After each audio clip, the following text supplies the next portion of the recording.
This program will inform and educate viewers on the underlying reasons behind many of today's grim and troubling events.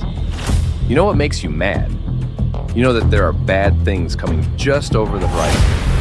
You watch and listen to lots of podcasts and blogs that give their opinions on what's wrong and what's to come. But nobody is talking about what comes next. Hey, dudes and dudettes, it's me, your Uncle Herbie, and we're back for another week of a radical reset. Eric, do you hear me loud and clear? We I are hear you. perfect. Yeah, we're rocking it. Groovy. Groovy. Fill the screen with my visage because all I see now is the cover sheet. All right, There there we you go. go. Look how beautiful I look today. All right. Merry Christmas, everybody. It is Christmas Eve. I am not working today. I hope you're not working either. Are you doing anything after we're done here, Eric? I got a few more shopping activities. I'm a last Ah, minute guy on that. are you And covered then for I dinner have, tomorrow? yeah, yeah. Otherwise, I'm I'd invite covered. you. We're having a big potluck over here. I got dinner three nights in a row. Oh, wild. What are you making, man? I'm not. I'm being invited. So, Oh, ravioli. They're having veal and ravioli. Uh, that's what I've been told for. baby cow. Who doesn't love baby cow?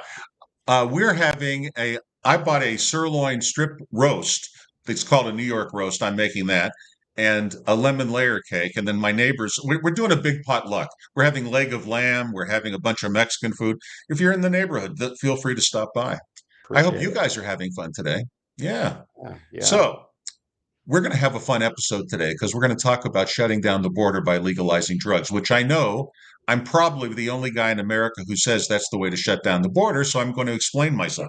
Maybe I'm not the only, that's kind of an arrogant thing to say. I'm the only guy in America. But anyway, everything I'm about to talk to you about today, by the way, is spelled out in detail I never get this right. I can never make this thing do its, anyway.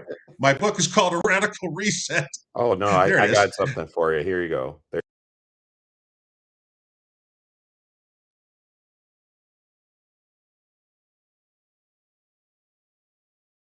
Hardcover. Pick up your copy because everything I'm going to talk about today, it is spelled out in much greater detail in the book. Oh, and by the way, the reason I know what I'm talking about is, in case you're new to me, is that I am an ex-convict. I know it's hard to believe, strange but true. I'd go down the line of the story, but it's tiresome. But I am an OG, as they say in prison terms. When I first went down, I, by the way, served about 4.5 years of a 5-year prison sentence. Long story short, my company was going down in 2008. I was developing real estate in Mexico, and I crossed the line of legality in trying to save my company and sold possibility as fact. And there you go. That's the story. And I was guilty, and I pled guilty, and I did my thing. But I learned a lot, and this is the underlying. What's the word I'm looking for? Um, what am I trying to say? This is the foundation of why I know what I'm talking about. Okay, so you listen to the politicians, you listen to President Trump, you listen to all the other people. And there are two things they're constantly talking about: stopping the flow of illegal immigrants and stopping the flow of fentanyl. And I'm going to say that through the legalization of drugs, we can solve both without having to resort to mass deportation. Well, I guess we do have to deport the criminals and so on and so forth. And there is another chapter in the book that deals just with immigration. But let's talk about why the drug war should end. Now, before I get into this, whenever I discuss this, the knee-jerk reaction of every person I discuss this with is drugs are bad, and usually they relate a story of someone in their family who became addicted and it was some horrible story. And I want you to know that I share that. We've had that in our family too. I am not selling the concept that drugs are good. When I say drug legalization, I'm not saying let's push drugs. I'm not saying let's encourage drugs. I'm not saying drugs are great. I'm just saying this is, you know, why we keep doing things that don't work is beyond me. And why we keep thinking if we spend more money, it'll work better is also beyond me. And in a time when we're trying to cut the budget, I'm going to teach you today how we can seal the border and not spend a penny more than we're already spending by ending the stupid drug war. Last year, the budget of the DEA, the Drug Enforcement Agency, which in my world would be shut down, is completely unnecessary, was just shy of $50 billion. Now, that doesn't include all the money that's spent by the FBI in drug enforcement, by the Justice Department in drug enforcement, that's spent by state and local authorities in drug enforcement, your local police force, the narcs, all that stuff. All of that adds up to well over $100 billion a year that we're just flushing down the toilet. And although $100 billion in a time where we're talking trillions doesn't sound like a lot, since we started the drug war in 1971 under Richard Nixon, another one of his stupid fucking ideas, pardon my language, we have spent well over $1 trillion. And if anyone thinks that we are winning the drug war, please feel free to comment here in the live stream. Otherwise, let's concede that we haven't stopped any drugs. And let's also, as a little review, remember that one of the first things that I've talked about on the show is whenever you come up with a new idea or you have a government program, the first question you should ask yourself is, before you start doing it, is as compared to what? So drugs being illegal is just a form of prohibition, just like the prohibition of alcohol didn't work in this country. So my first question would be, is there any example historically of a successful prohibition of anything that the general public wanted? And the answer is no. Not in the history of mankind has any country ever succeeded in prohibition of either drugs or alcohol. What makes us think that we're going to be the first ones and we can keep spending money we don't have is insane. So let's start with a couple of basic premises. The first is drugs are not good. Using drugs off label and unprescribed and self medicating is not a healthy thing. But when I was in prison, prisons in this country, particularly state prisons, are not just for bad guys. They're also for the mentally ill and the completely shot out. Shot out means, by the way, in prison terminology, it's, when you're driving, and Eric, you've probably seen this, when you go under the overpass and there's a guy holding up a cardboard sign and he's saying, I need $5 for whatever bullshit he's talking about. And he's really, and you know perfectly well he's soliciting to get drugs. And you Yeah. look at him, yeah, and you see, all of his teeth are either gone or they're really, you know, barely there. Blackened out. Yeah. Yeah, that's meth now. Okay, here's the thing. You look at him, you say to yourself, that guy's got to be 50. He's probably 30.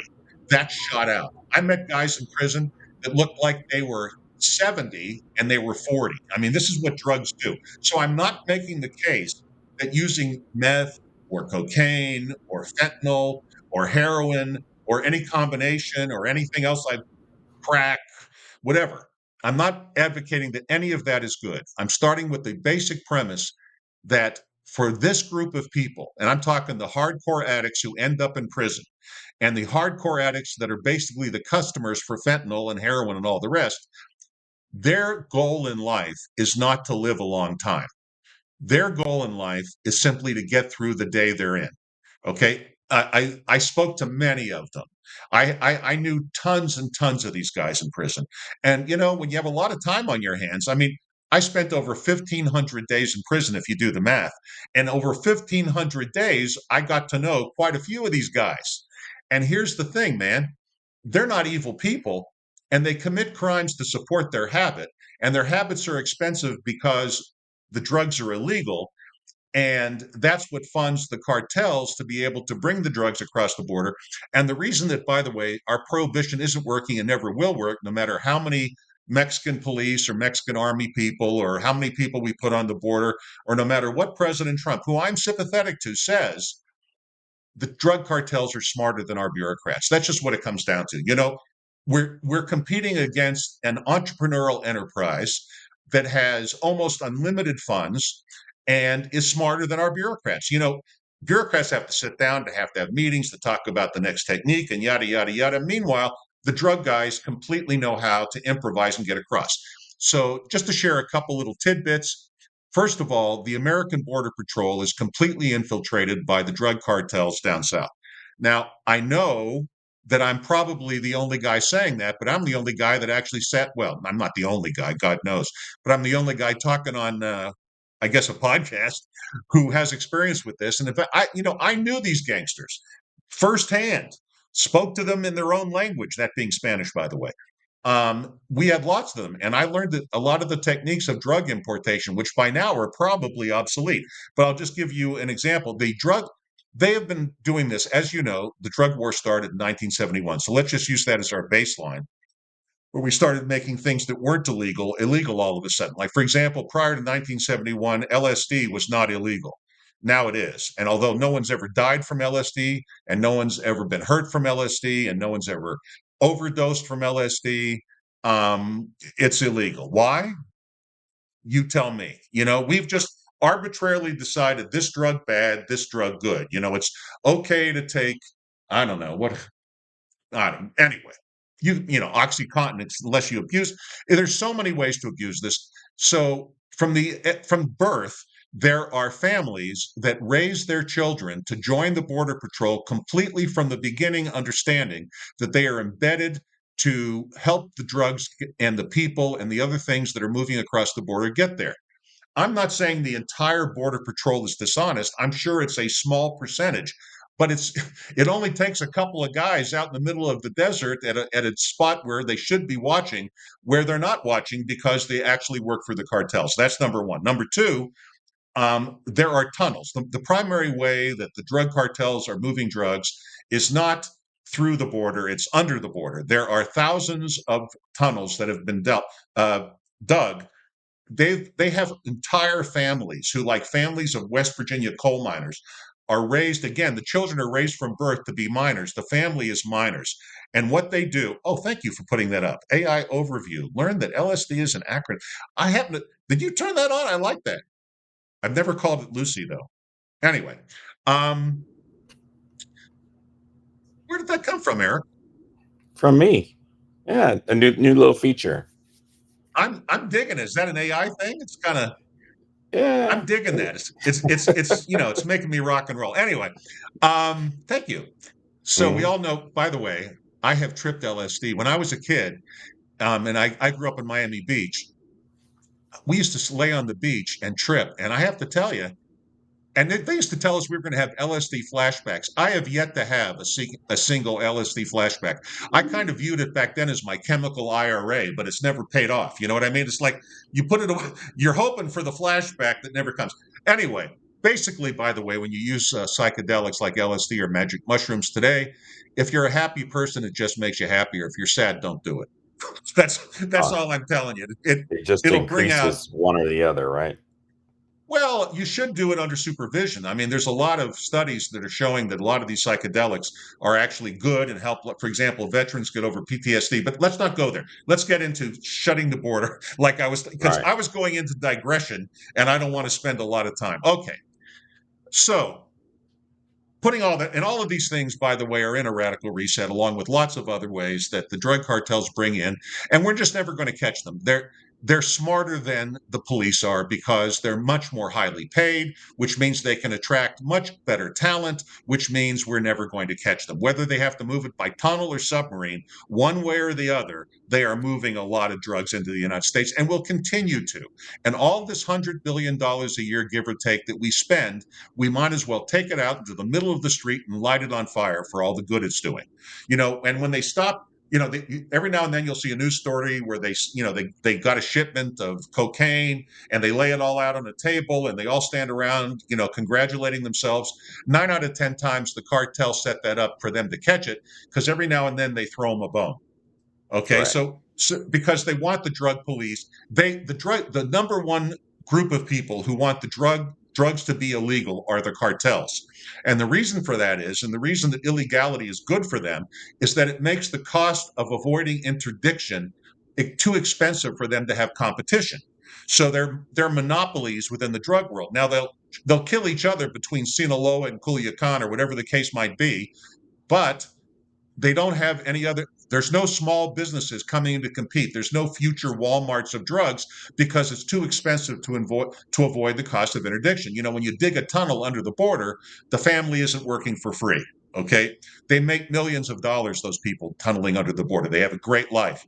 And you know, a small business. If you think about it in business terms, a small competitor couldn't possibly compete with a large. So there are two groups of human beings that love the drug war. One are the drug cops, because it's their entire career to do absolutely nothing and make no progress. If you talk to any of them one on one, they'll tell you they know they're not stopping anything. They just think they're kind of keeping a lid on it, which they are not. And on the other hand, the cartels love the drugs being illegal because, as I said, it maintains their monopoly. We are inadvertently, I know we're not trying to do it, but we are helping the cartels by keeping drugs illegal. So let's start with the premise that drugs are bad. But of many, many people, most of the addicts, when I was in prison, 80%, and I'm being conservative, 80% of the guys in prison had active addictions. And by the way, they had no trouble getting their drugs in prison because they're being flown in by drone onto the prison yard after when all the cells and or buildings are locked down and all of the inmates are away and the yard is quiet. They fly in a drone, they being the cartels, fly in a drone to the corner of the prison yard where a corrupt officer, and as many of them, because those corrections officers are making, what do they start at? $35,000, $40,000 a year, which Yeah, is they're not enough low. to raise. Yeah, they're low. So believe me when I tell you they're corrupted too. Because, you know, it's not that, what's the word I'm looking for? It's not that they're bad people. It's that they're trying to raise their families, and they go into the prison and they see these shot out drug guys, and they say to themselves, "So what if these guys get some more drugs? You know, they're not going to make it to the age of 40 anyway." So that's how they kind of, you know, justify their own corruption, I guess you could call it. And then they distribute the drugs on the prison yard through the cartels who are already on the yard in the form of inmates that are serving there. It's an organization. On my last prison yard, which was the Kingman, Arizona prison yard in Arizona, there were a total of 1,800 inmates. About 1,400 or so, believe me, I actually figured this out, had active ongoing addictions. The average addict in prison was spending about $50 a week supporting their habit in prison, which, if you do the math on 1,400 inmates spending $50 a week on drugs, it comes out to $3.5 million a year worth of drugs were being sold inside prison. So if they're making $3.5 million a year inside the prison, and this is just one prison yard out of 30, I think there's 35 or 36 yards in Arizona alone, and this is what's going on. Believe me, friends, we're not going to stop it over the border. I mean, it's at some point we have to just grow up and say, let's try something else. Now, whenever the other thing I want to make clear before I get into why legalizing drugs will help things is that almost everyone in at least state prison, federal prison is another story. That's where they send, you know, Bernie Madoff. But state prison, in state prisons, almost everyone is in there for a drug-related crime. Now, when you say that, the police will say only about a third, 36% of inmates are there for drug crimes. But that's one of those figures lie and liars figures sort of thing, because what they're talking about is people charged with either possession or sale directly. But almost every violent act, every act of attempted murder, every assault, every burglary, every break-in, almost all of them are drug related. Either there are two different groups fighting. Remember, when you're in an illegal enterprise like selling drugs, and you're a gangster, let's say in Chicago, and Gang A is, you know, has a territory, and Gang B is encroaching on the territory, they can't go to court to settle that dispute. Their only recourse is violence. So the other thing that legalizing drugs will do, by the way, is drastically reduce the amount of violence in our cities. You want to see Chicago be a peaceful place? Legalize drugs. Once you legalize drugs, you put the gangs out of business because they're never going to be able to compete with Walgreens. It's as simple as that. I'm saying, and by the way, when I say legalize drugs, I'm not saying decriminalize, like what's going on with marijuana. Decriminalization is not legalization. What you're doing is replacing one useless bureaucracy with another. So you have the useless bureaucracy of the drug cops and the narcs, and you're decriminalizing it so people can buy it, but you're adding all this bureaucracy in and all these rules and all these regulations, which makes, frankly, for example, here in Arizona, where marijuana is legal recreationally, it is still cheaper to buy your weed from a cartel source. You know that, Eric. I mean, Yeah. not. By the way, I'm not buying it from the cartel source, and neither is Eric. But the thing is, it's just true. You can go down to the dispensary, and for an eighth, which we used to call a lid. What did you used to call it when you were a kid? Did you call it a lid? I wasn't using it when I was younger, so I Oh, didn't you have were a no term fun. back then. Yeah. Okay, I'll be honest. I started smoking weed when I was 14. I could lie, but that's the truth of it. A lid is an eighth. You can, if you go into a dispensary here for the absolute crappiest stuff, it starts at about $25 to $30 for an eighth, plus Yeah. tax, plus another fee. When I could go to my illegal supplier, which I don't have, but it would take me 10 seconds to find one at a Trader Joe's. I mean, you you want to find your local, someone to sell you, weed or anything else. Either go into a Trader Joe's kind of grocery store or any restaurant where you have young servers and ask them where they're buying their weed. And if they trust you, I mean, it's just so easy to get. And you're talking $20 for an eighth without tax or fees. So a lot of people are still Right. buying. The cartels love decriminalization because they're selling more weed than ever illegally. It's stupid, stupid, stupid. If you're going to make something legal, you make it legal. Just like alcohol. That's not to say you don't regulate it. Okay, you can regulate it like you do alcohol, but say, like, for example, you have to be over 18 to purchase it when you go over to Circle K or 7-Eleven or wherever you're buying your weed, because in my world, it would be available anywhere. And a person who wanted to use it could walk into a store and, there'd be packs of pre-rolls on the shelf, maybe behind the counter, so people just don't walk out with them in this world of shoplifting. But still, you could just say, I'll take a pack of rolled gold or whatever the hell, they're going to call that brand and live happily ever after. The same thing would be true with heroin. I'm talking about making it so an addict could walk into a drugstore and buy heroin properly cut, okay, along with a sterile needle if they're mainlining. By the way, not everybody shoots heroin. I learned this in prison. I never saw heroin in my whole life in real life until I went to prison, and then I saw it every day. I mean, it's really funny. I spent my entire adult life hearing about heroin, never saw it. Went to prison, saw it the first day I was in. It was there every day. And they don't just shoot it. In fact, a lot of them smoke it. So, but regardless of how they do their heroin, they should be able to walk into a Walgreens or a CVS or whatever, or anywhere really that's selling it, and be able to buy it over the counter. And what would happen is the minute that it becomes legal, the production cost of heroin, and I'm going to use heroin as an example, because it's the drug that they mix fentanyl with most often. So when you hear about all the fentanyl, what's happening is that the cartels are mixing fentanyl into the heroin supply. And the reason that they're doing that is because the addicts want it. This is, again, not being the, the news makes it sound like the evil cartels are putting fentanyl into the heroin and killing 50,000 addicts by overdose a year, and that's all true. But the reason they're doing it is their customers are asking for it. Okay, you have to understand that when you're an addict, it takes more and more and more all the time to get you where you have to go, and fentanyl makes it even better. And again, I am talking firsthand experience. I didn't read this in a book. I lived it. And I'm telling you that they like fentanyl. And I mean, I personally And have it's never cheap taken too, fentanyl. isn't it?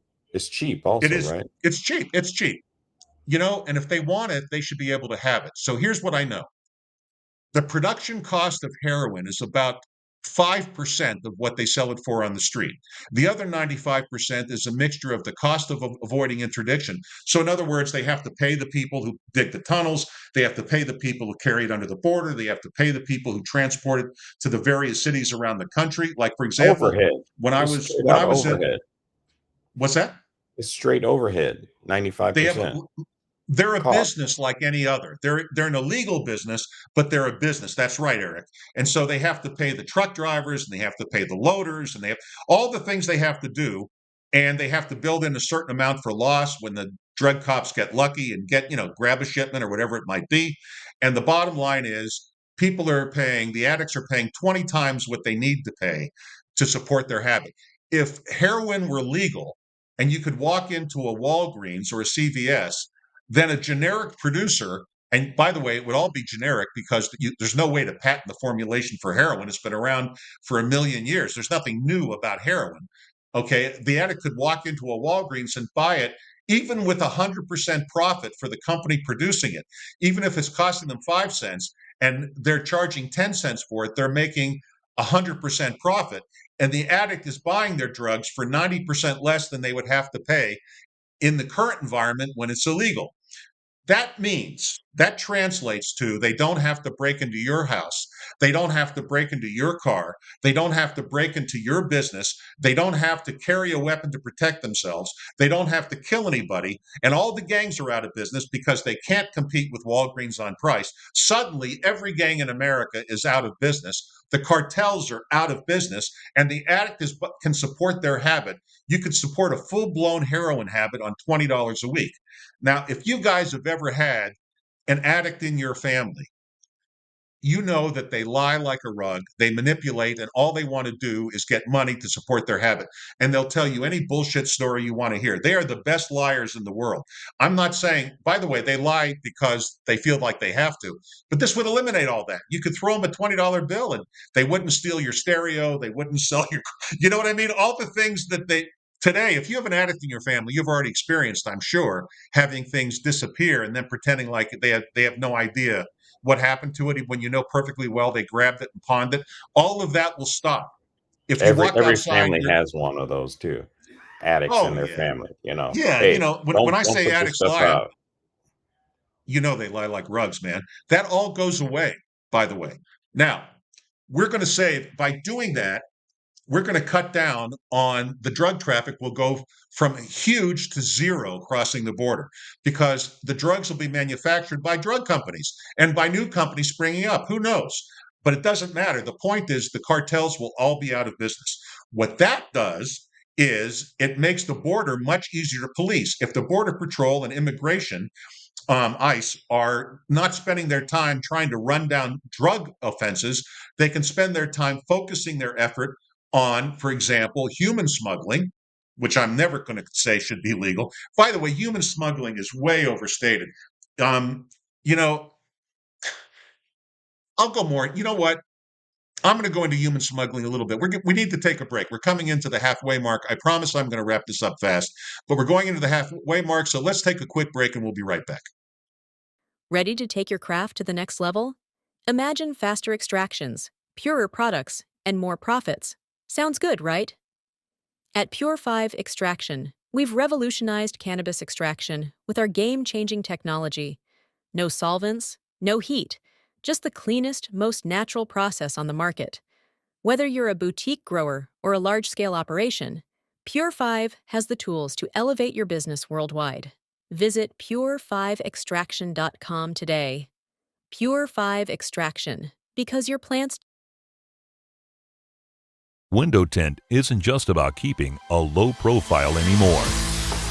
Introducing XPEL Prime XR Plus, the most technologically advanced automotive window film ever created. Prime XR Plus features multi-layer nanoparticle technology designed to provide unrivaled performance. The unique multi-layer construction blocks up to 98% of infrared heat, keeping your vehicle's interior cool no matter the weather. Prime XR Plus also provides superior UV rejection so you and your passengers stay safe from harmful cancer-causing rays. In the past, the only option was installing a darker shade. With Prime XR Plus, you can reap the benefits from our lightest tint to our darkest without compromising performance for visibility. With a digital world, clear communication is key. Unlike other high IR blocking window films, Prime XR Plus won't interfere with cell, radio, or data signal transmissions. Performance at its best. It's prime time. Expel Prime XR Plus. Ask for it by name today. At La Mesa and Rec Van, get the right RV at the right price right now. This new Winnebago Solis Pocket is newly discounted to just $476 per month. La Mesa and Rec Van, the world's largest motorhome dealer.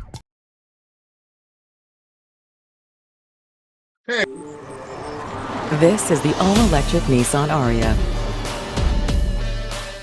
With dual-motor e-Force all-wheel drive that helps put you in control, the Nissan Ariya is electric with an edge. Hey, dudes and dudettes, we're back. Sorry, I almost missed one ad. By the way, Pure 5 Extractions, I forgot to say this when we started, is the primary sponsor of our show. They do extracts that are used in the cannabis business. This is not the reason I'm doing a show on drug legalization.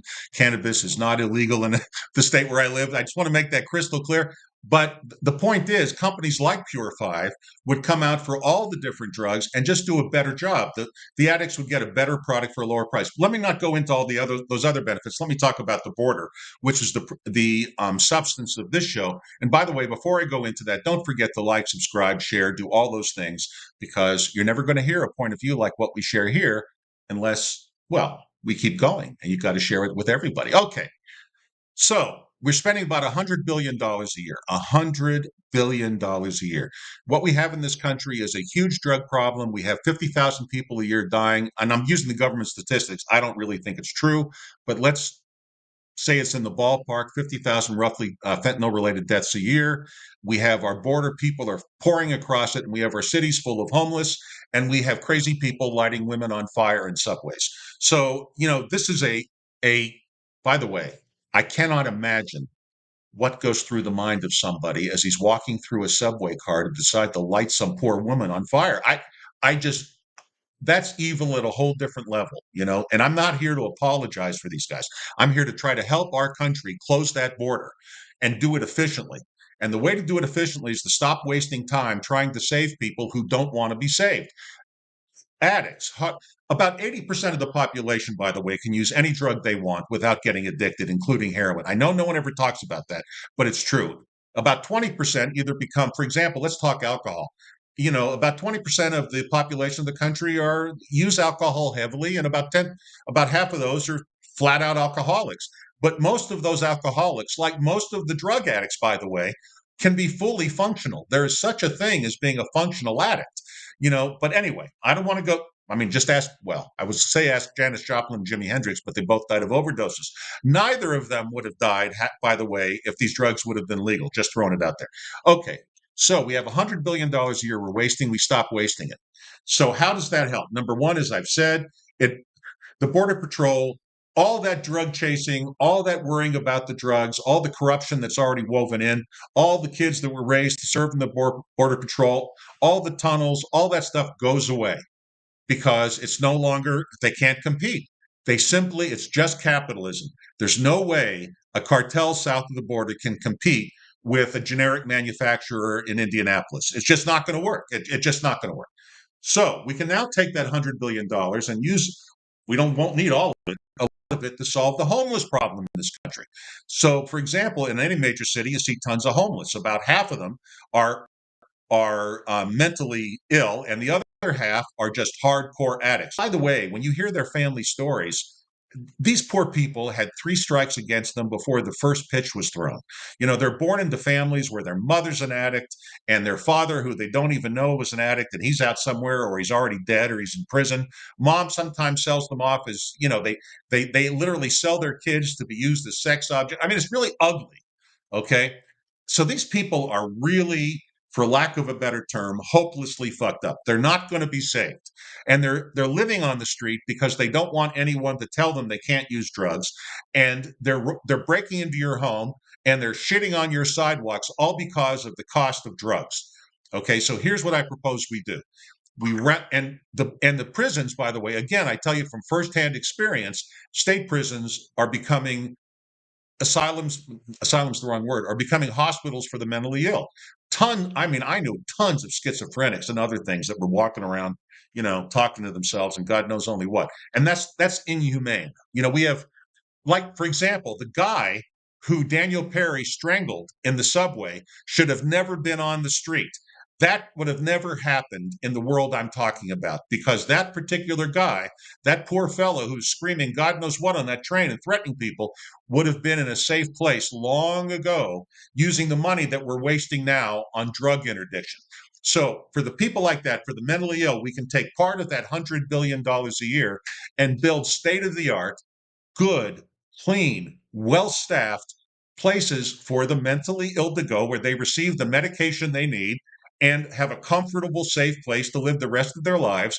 And this doesn't mean, like they do now, take them in and throw them out 3 days later. I'm talking about permanent commission. They're committed permanently because they're permanently mentally ill. A guy like the guy on that subway is not going to get better. Okay, ask a psychiatrist. He'll tell you nobody's getting better. What we have to do is take care of them because we're a compassionate society, but we don't have the money to do it because we're pissing it away trying to stop drugs that we can't stop. I'm saying stop wasting money on that nonsense and simply, what's the word I'm saying for? Just, give them a safe place to be and treatment, and let them live out their lives happily ever after without scaring anybody on a train or getting choked to death. A completely avoidable crime in the world that I'm talking about. That would have never happened. The other group of people, the hardcore addicts who are also committing all the burglaries and all the other crimes that are involved in doing this, I'm saying we should be able to, with the money we save on the outskirts of virtually every city of America in an industrial area, get a big piece of ground, put a bunch of single wide motorhomes or tiny homes or whatever you want, round these people up. This is not a prison. They can come and go as they please, but they're given their own quiet space, free of charge, where they can sit in that room and on the premises have what looks like a 7-Eleven so they can get food and everything else free of charge. Okay, and their drugs. And they can get heroin, they can get fentanyl, they can get weed, they can get LSD, whatever they want, available for them right there, free of charge, and let them drug themselves to their heart's content. Also on the property, paid for by the money that we're saving on drugs, there can be a clinic if any of them, God forbid, overdose, and also treatment available for those of them that want to turn their lives around and have reached whatever their bottom is. And bottoms, no drug addict wants to get better until they hit bottom, and some of them have no bottom, and some of them, reach it. And for those that do, have treatment available, but stop trying to live their lives for them. Stop trying to tell people whose lives are horribly miserable that they need to pull their act together. You might as well talk to the wall. It's not going to happen. These people are permanently damaged. The question is, should we treat them humanely and at the same time protect society? And I'm saying we can take a tiny fraction of the $100 billion a year that we flush down the toilet in a wasted effort to stop drugs and treat them humanely, but put them in a place which, again, they can leave. There's no fence around the place I'm talking about, but they won't leave because nobody's going to leave free drugs in a quiet place to eat and sleep and crap. And by the way, I know from experience in prison, they're not naturally dirty. I understand they're filthy on the streets. Oddly enough, in prison, they're almost fanatically clean, and it's kind of a reaction to it. They simply have no facility on the street to clean themselves. They have no facility to go poop in. They don't want to poop on the street. They don't want to walk around smelling like excrement. They do that out of no other choice. I'm saying give them a choice, a nice place of their own. Not that they own it, but, rent free.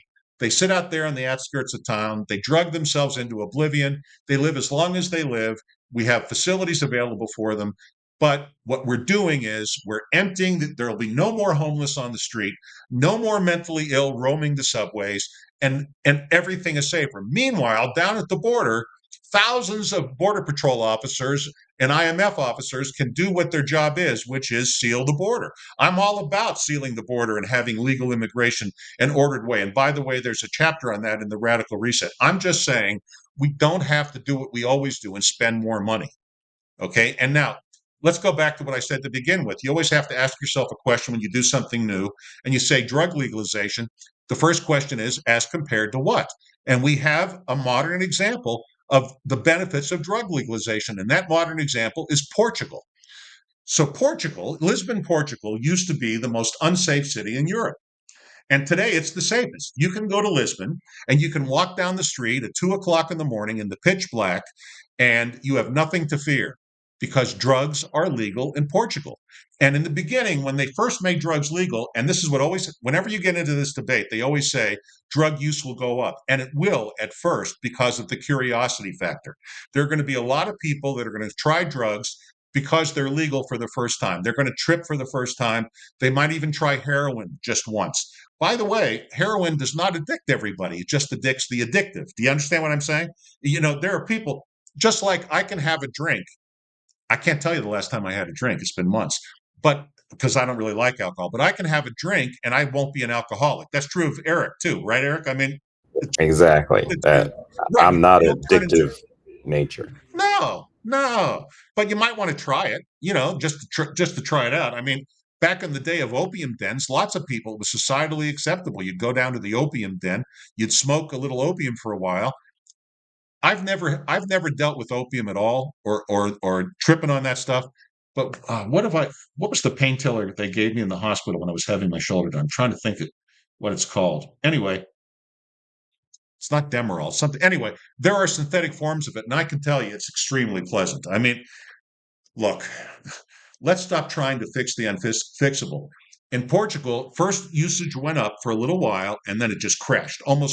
They have almost no addicts left in Portugal because once the cool factor is gone, once the forbidden fruit factor is gone, once the gangs aren't selling it anymore, once it's not being widely distributed because it's an income source to the inner city gangs, they just go away.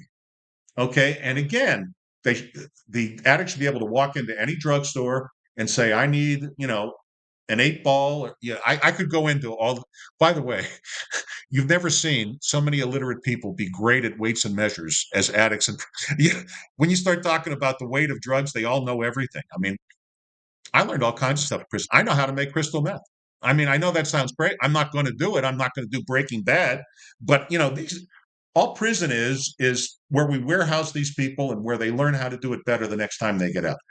So let's wrap it up, and then we'll end it for today for our Christmas message. Look, guys, everyone wants to control the border. Everyone wants to cut down the amount of deaths from drugs and alcohol and overdoses. But I slipped there for a minute. But alcohol, what I was about to say, kills many more people every year than all the other illegal drugs combined. Also consider that the United States locks up more of its population than Russia, China, or North Korea combined. And that's, by the way, look it up. That's factually true. And that's because of these idiotic drug laws where we're locking up people who otherwise would not be criminal. And instead of treating them with compassion, and we have plenty of money to do it from the $100 billion we're wasting now. And I challenge anyone, feel free to message me to tell me what's wrong with that plan, other than drugs are bad. See, this is what happens is as soon as you say this, you get into drugs are bad. Drugs are bad. We can't do this. I had a nephew who da-da-da. My daughter, da-da-da. My wife, da-da-da. There's a million bad stories. All of them are bad. None of them have to do with legalization. They have to do with the drug harmed the life of the person, and they started stealing from you because the drug was illegal. And the whole nightmare could have been avoided if drugs were legal. It brings it all out into the open. It makes treatment available for anybody who wants it, regardless of how rich or poor they are. And when I say treatment, good treatment, it takes care of the homeless crisis once and for all. There will be no homeless people left in America. They'll all have a place to stay where it's quiet and clean. And if they can turn their lives around, again, I'm not talking about prison, they can go turn their life around. But otherwise, and the mentally ill will have compassionate, what's the word I'm looking? It's not asylum, Eric. What's the right word for where mentally ill people go to be treated? What's the right word for that? What am I missing? I don't hear you, man. Just treatment centers, isn't it? Treatment center. Well, Yeah. like residential. Like you Yeah. go in and you're going to They live have there those probably. programs available for like the seniors, where the housing is discounted and they live on a And premise. well, what I'm talking about here is actually a full-blown mental hospital, frankly, because a lot of these people are trust me, have firsthand experience. They cannot live on their own. These are people that are fried for whatever reason, and if just man, when you hear the stories firsthand, as I have, for day after day for years, you just realize the cruelty of human beings to their own children is almost unfathomable. It's it Yeah, really they're it gone. draws tears. I mean, the stories you hear. I mean, you know, they're born into a family. The only reason that they're born in the first place is because the mothers are too lazy to go get birth control. They're sluts. They sleep with every man that they meet because they don't have fathers. So they're constantly seeking male attention, and they equate that with having babies. So these baby mamas, a term I can't stand, pop out babies one after another with absolutely no intention of taking care of them, while at the same time the baby daddies don't marry the mothers. They disappear into the ozone. The kid is born into a world where they're barely taken care of. The other siblings do what little there is. And then ultimately, they just roam wild. And if you think I'm kidding, go down to the worst part of the city that you live in and just during the day and watch the kids walking around everywhere with absolutely no Hmm. supervision whatsoever. The filthy little children and everything. And none of this has to happen. We can improve all of this by ending the stupid, stupid, stupid drug war. Okay, and I know that's not going to happen in a normal time, but the radical, as I often say, the radical becomes reasonable when the shit hits the fan. I am rooting for President Trump, as we all should be rooting for President Trump to be successful in his new term as president. But he talks about the drug problem, and I say this with love in my heart. I respect him completely, but he's one of these guys who says, we have to shut down, we have to be more forceful, we have to use the army, we have to intervene in Mexico. We don't have to intervene in Mexico. You want to save Mexico? Their market goes away. When the market goes away for the drugs, the cartels go away. When the cartels go away, Mexico becomes more stable and we have less immigration. It just helps everybody. And it's not just Mexico. Mexico, El Salvador, Guatemala, Honduras, Nicaragua, Costa Rica, wherever they're coming from, Venezuela, Colombia, wherever they're coming from, they won't be coming because Yeah. there's no money in it. Okay. And that'll also kill the human smuggling. The benefits are huge. The downside is nothing. We can use money we're already spending and probably still save $50 billion a year, and we'd all live happily ever after. Talks among yourselves. Talk among yourselves. Have a nice conversation. I'm going to wrap it up now. I want to wish all of you the merriest of Christmases, the happiest of Hanukkah, the greatest of New Year's. And Eric, baby, are we going to do a show next week, or are we going to leave it off for the new year? We're down 1 week and then we're back. Okay, we're gonna be off for the New Year week, and then we'll be back after that. Until then, this is your Uncle Herbie wishing you nothing but happiness. Have a beautiful rest of your week and a beautiful happy holiday. Peace out. Ugh, this air conditioner isn't working again. I'm roasting in here. Hi there. I'm from Canaloo Air. I'm here to fix your air conditioner. Canaloo Air is a family-owned HVAC company that specializes in residential air conditioning and heating. We offer a variety of services, including installation, replacement, repair, and maintenance. Canaloo Air. We keep your home comfortable all year round. Call us today for a free quote. Why Canaloo Air? Here are the top 5 reasons. Family-owned and operated. We are committed to high-quality service. Our technicians use the highest quality parts and equipment. The business is a member of the Home Advisor Elite Service Award program. And finally, we have an A+ rating with the Better Business Bureau. Visit our website, canilooair.com, or call us today, 602-609-3480, to schedule